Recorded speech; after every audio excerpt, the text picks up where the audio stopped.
एक सवाल तो भी जाता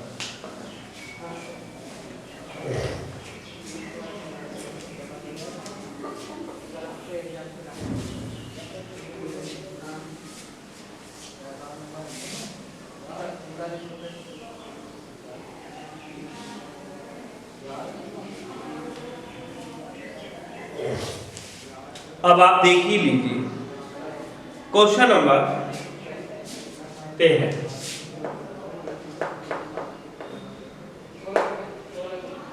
कि एक त्रिभुज एबीसी की भुजा बीसी पर एक बिंदु डी इस प्रकार से स्थित है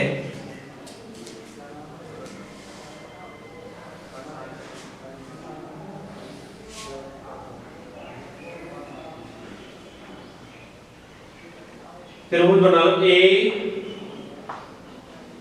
बी सी की भुजा बीसी पर बिंदु डी इस प्रकार से है जितना कोण एडीसी है ए डी सी त्रिभुज ए बी सी त्रिभुज ए बी सी की भुजा बीसी पर बिंदु डी इस प्रकार से है कि कोण एडीसी बराबर कोण बीएसी तो हो गई। ऐसा करो ए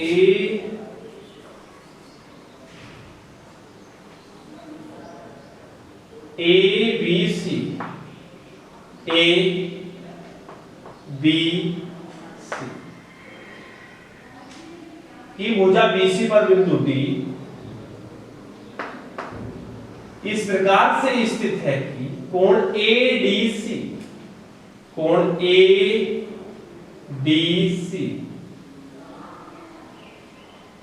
ये वाला जो कोण है बराबर है कोण बीएसी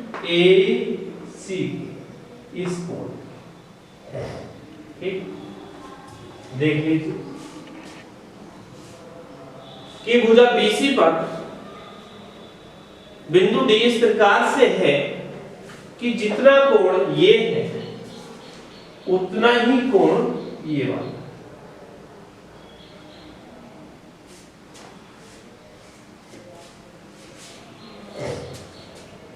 दिया है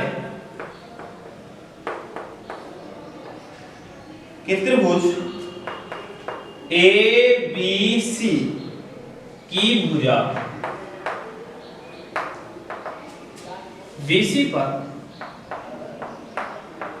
बिंदु डी इस प्रकार से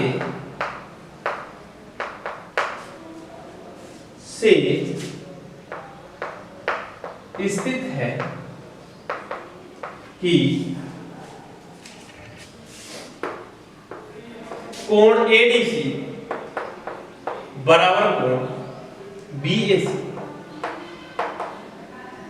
तो आपको ज्ञात करना है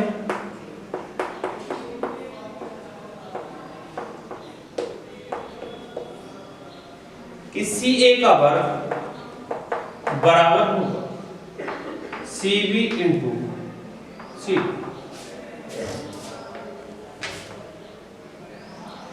ये आपको बेटे ज्ञात है। इसका चित्र तुम जो है थोड़ा सा और भी बना सकते हो। यदि मैं A B C यहां ले लूं कोई देखो और हल्का चित्र बना लो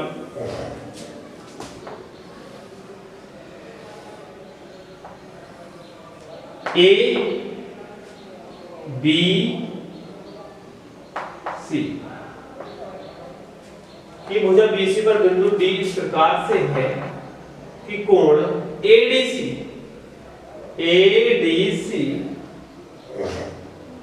ये वाला जो कोण है बराबर है कोण BAC ये वाला। अब से सीधा हो गया मतलब ये कोण जो है बेटे ये वाला कोण इस कोण के बराबर है। देखो ठीक क्या हल त्रिभुज जो मुझे समरूप सिद्ध करना है वो ये करना है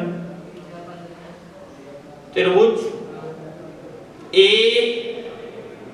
सी बी, त्रिभुज बेटे पहला ए सी बी तथा त्रिभुज डी सी ए। बड़ा वाला त्रिभुज जो है, ये जो बड़ा वाला त्रिभुज है, इस छोटे वाले त्रिभुज के मुझे समरूप करना। ये उभयनिष्ठ आएगी। बड़े वाले त्रिभुज की यदि मैं बात करूं कि त्रिभुज ए सी बी में कि कोण बी ए सी बराबर है कोण एडीसी के, एडीसी के, ये हमें बेटे ज्ञात। और कोण सी बराबर कोण सी उभयनिष्ठ,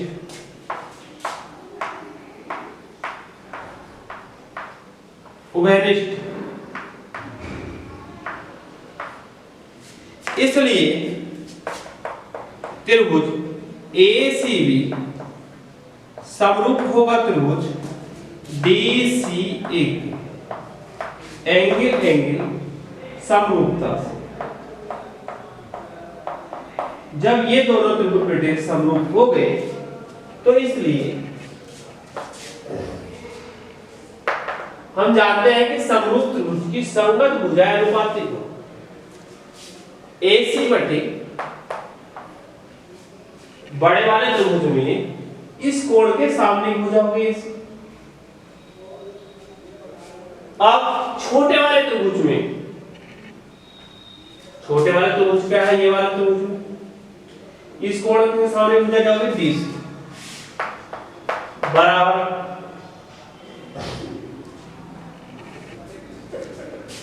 ये कोण बड़े वाले त्रिभुज में इस कोण के सामने भुजा क्या है BC बटे ये कोण इस कोण के बराबर, इस कोण के सामने भुजा क्या है AC।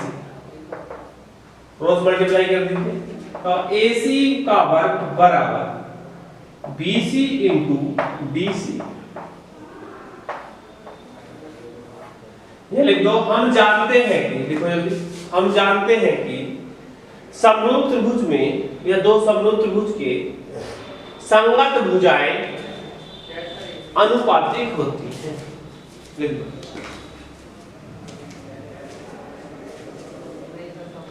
हम जानते हैं कि दो समरूप त्रिभुज की संगत भुजाएं अनुपातिक होती हैं।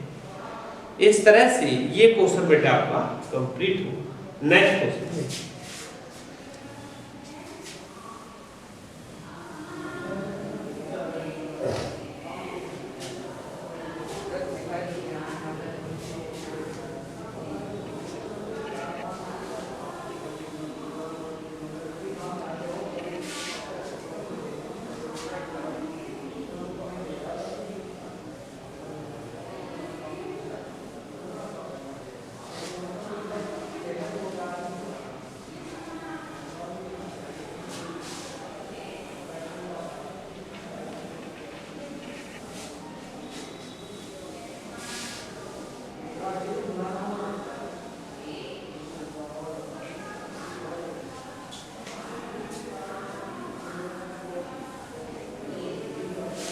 अब आप देख लीजिए क्वेश्चन नंबर 14।